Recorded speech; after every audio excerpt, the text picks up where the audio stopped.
ಮನೆಗೆ ದರಿದ್ರ ಬರಲು ನಾವು ತಿಳಿದು ತಿಳಿಯದೆ ಮಾಡುವ ಈ ತಪ್ಪುಗಳೇ ಕಾರಣಗಳು. 1.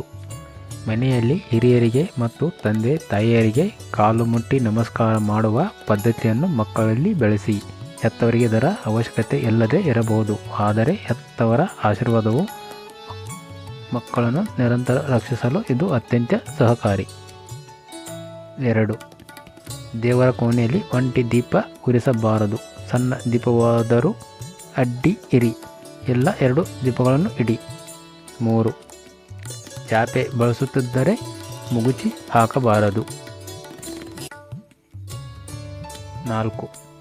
ಸಂಜೆ ಗುಡಿಸಿದ ಕಸವನ್ನು ಹೊರಗೆ ಹಾಕಬಾರದು.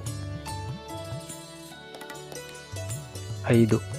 ಯಾವುದೇ ಹೊಸ ಒಡವೆಗಳನ್ನು ತಂದರೆ ಮೊದಲು ದೇವರ ಸನ್ನಿಧಾನದಲ್ಲಿಟ್ಟು ತೆಗೆದುಕೊಳ್ಳಬೇಕು.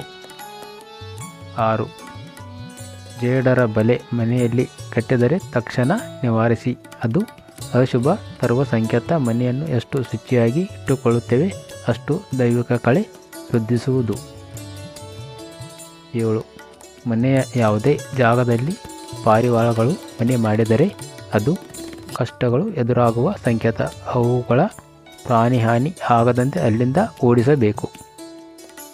8. ಜೇನಿನ ಗೂಡು ಮನೆಯಲ್ಲಿ ಕಟ್ಟಬಾರದು.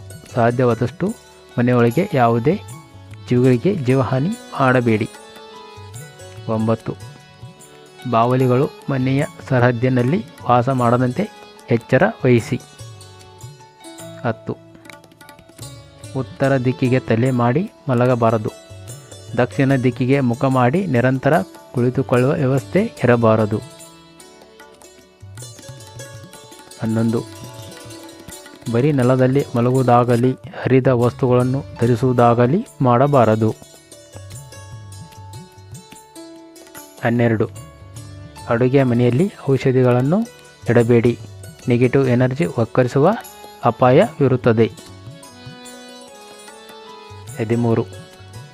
ಆಹಾರ ಸೇವಿಸಿದ ನಂತರ ಎಂಜಲು ಮುಸುರೆಗಳನ್ನು ತುಂಬ ಕಾಲ ಹಾಗೆಯೇ ತೊಳೆಯದೆ ಇಡಬೇಡಿ. 14. ನೀವು ಮಲಗುವ ಕೋಣೆಯಲ್ಲಿ ಕನ್ನಡಿ ಇಟ್ಟುಕೊಳ್ಳಬೇಡಿ.